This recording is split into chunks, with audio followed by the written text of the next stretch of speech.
नमस्कार। प्रांजल ज्ञान गंगा में आप सभी का स्वागत है। हम संक्षिप्त महाभारत का पाठ कर रहे हैं, जिसमें कि शांति पर्व चल रहा है।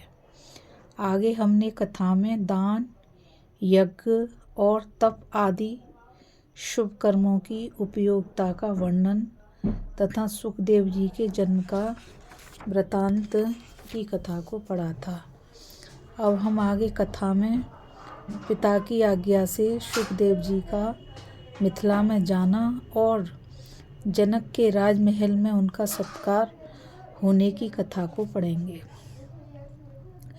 भीष्म जी कहते हैं, युधिष्ठिर, सुखदेव जी मोक्ष का विचार करते हुए उसकी प्राप्ति की इच्छा से अपने पिता व्यास जी के पास गए और उनके चरणों में प्रणाम करके बड़ी विनय के साथ बोले, प्रभु, आप मोक्ष धर्म में निपुण हैं, अतः मुझे ऐसा उपदेश दीजिए जिससे मेरे चित्त को परम शांति मिले।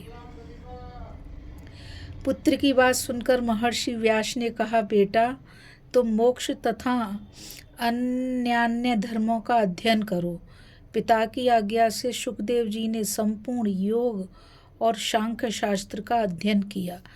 जब व्यास जी ने यह समझ लिया कि मेरा पुत्र ब्रह्म तेज से संपन्न और मोक्ष धर्म में कुशल हो गया है तथा समस्त शास्त्रों में इसकी ब्रह्मा के समान गति हो गई है, तब उन्होंने कहा, बेटा, अब तुम मिथिला के राजा जनक के पास जाओ, वे तुम्हें संपूर्ण मोक्ष शास्त्र का ज्ञान करा देंगे। वहाँ जाते समय इन बातों का ध्यान रखना, जिस मार्ग से साधारण मनुष्य चलते हों उसी से तुम भी जाना। अपनी योग शक्ति का आश्रय लेकर आकाश मार्ग से कदापि यात्रा न करना। रास्ते में सुख और सुविधा की तलाश में न पड़ना। विशेष विशेष व्यक्तियों या स्थानों की खोज न करना, क्योंकि इससे उनके प्रति आसक्ति हो जाती है। राजा जनक हमारे यजमान हैं, इसलिए उनके पास किसी बात का अहंकार न प्रकट करना। वे जो आज्ञा दें उसका प्रसन्नता पूर्वक पालन करना। उन्हें मोक्ष शास्त्र का विशेष ज्ञान है, वे तुम्हारी सब शंकाओं का समाधान कर देंगे। पिता के ऐसा कहने पर धर्मात्मा मुनि सुखदेव जी मिथिला की ओर चल दिए। यद्यपि वे आकाश मार्ग से सारी पृथ्वी लांघ जाने में समर्थ थे, तो भी पैदल ही चले। मार्ग में उन्हें अनेकों पर्वत, नदी, तीर्थ और सरोवर पार करने पड़े। सर्पों और वन जंतुओं से भरे हुए बहुत से जंगलों में होकर जाना पड़ा। वे क्रमशः मेरु वर्ष, इलावर्त, हरिवर्ष और हेमवत किमपुरुष वर्षों को पार करते हुए भारतवर्ष में आए। चीन और हूण आदि देशों को लांघकर उन्होंने आर्यावर्त में प्रवेश किया। पिता की आज्ञा के अनुसार वे पैदल ही सारा रास्ता तय कर रहे थे। मार्ग में बड़े सुंदर सुंदर शहर और कस्बे दिखाई पड़े। विचित्र विचित्र ढंग के रत्न दृष्टिगोचर हुए, किंतु सुखदेव जी उनकी ओर देखकर भी नहीं चलते थे। इस प्रकार चलते चलते वे धर्मात्मा राजा जनक के द्वारा पालित विदेह प्रांत में पहुँचे। उन्होंने वहां पहुंचने में बहुत अधिक समय नहीं लगाया। मिथिला के बहुत से गांव उनकी दृष्टि में आए, जहां अन्न, पानी तथा नाना प्रकार की खाद्य सामग्री प्रचुर मात्रा में मौजूद थी। गांव-गांव में धन धान्य से संपन्न गौशालाएं थीं, जहां बहुत सी गौएं एकत्रित रहती थीं। उस प्रांत में सब ओर धान की खेती लहला रही थी। इस प्रकार विदेह राज्य को लांघते हुए सुखदेव जी जनक की राजधानी मिथिला के सुरम्य उपवन के निकट पहुँचे। वहाँ से उन्होंने नगर में प्रवेश किया और राजमहल की पहली ड्योढ़ी पर पहुंचकर वे खटके के उसके भीतर घुसने लगे। उस समय द्वारपालों ने उन्हें डांटकर भीतर जाने से रोक दिया, किंतु सुखदेव जी को इससे किसी प्रकार का खेद या क्रोध नहीं हुआ। वे चुपचाप वहीं खड़े हो गए। रास्ते की थकावट और सूर्य की धूप से उन्हें संताप नहीं पहुंचा था। भूख और प्यास भी उन्हें कष्ट नहीं दे सकी थी। उनके मन में तनिक भी शिथिलता नहीं आई थी। चेहरे पर गिलानी का कोई चिन्ह नहीं दिखाई देता था। वे धूप में जहाँ के तहाँ खड़े थे, वहाँ से साए की ओर नहीं हटते थे। उन द्वारपालों में से एक को अपने व्यवहार पर बड़ा दुख हुआ। उसने मध्याह्नकालीन सूर्य के समान तेजस्वी सुखदेव जी को चुपचाप खड़े देख हाथ जोड़कर प्रणाम किया और शास्त्रीय विधि के अनुसार उनकी पूजा करके उन्हें महल की दूसरी कक्षा में पहुंचा दिया। वहां एक जगह बैठकर सुखदेव जी मोक्ष धर्म का ही विचार करने लगे। उन्होंने यह नहीं देखा कि यहाँ धूप है या छांव। इन दोनों में उनकी समान दृष्टि थी।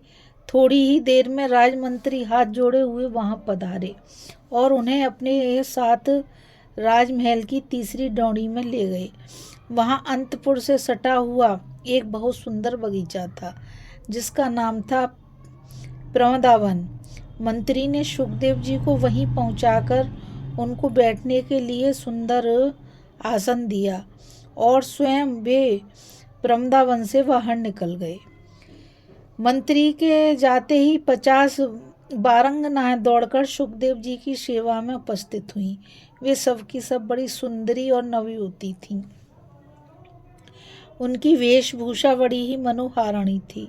उनके सुंदर अंगों पर लाल रंग की महीन साड़ियाँ शोभा पा रही थीं। वे बातचीत करने, नाचने और गाने में बड़ी प्रवण थीं और मंद मुस्कान के साथ बातें करती थीं।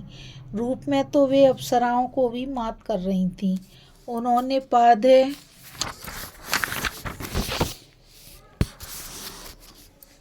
अर्घ्य आदि निवेदन करके विधि पूर्वक सुखदेव जी का पूजन किया और उन्हें समयानुकूल स्वादिष्ट अन्न भोजन कराकर पूर्ण तृप्त किया।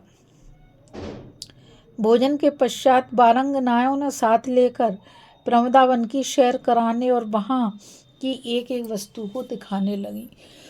उस समय वे हंसती, गाती तथा नाना प्रकार की क्रीड़ाएं करती थीं। इस प्रकार सभी स्त्रियां उनकी सेवा में संलग्न थीं, किंतु अरणि से उत्पन्न हुए सुखदेव जी का अंतःकरण अत्यंत शुद्ध था।